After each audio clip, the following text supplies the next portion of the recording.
So how could there be light on the first 3 days of creation if the sun wasn't made into day 4? Well, it's actually very easy to answer that. In fact, we have light in this room, but we don't have the sun in this room. It's pretty easy to have light without the sun. There are lots of different sources of light besides the sun. You see, the Bible tells us that God himself created light and provided it for those first 3 days of creation, and then he replaced that temporary light source with the sun on day 4. Now, why would God do that? Well, I think he had a good reason for that. You see, many ancient cultures were inclined to worship the sun as the primary source of life. That's how they viewed it.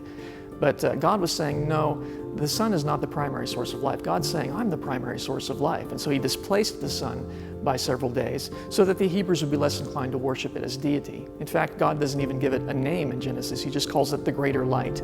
You give something a name, it's easier to think of it as a deity. But the greater light, that's just an object that God created, and it serves his purpose and ultimately blesses us. But of course you can have light for those first 3 days. Some people have said, well, would they be ordinary days then, if you didn't have the sun there? And the answer is, of course they'd be ordinary days.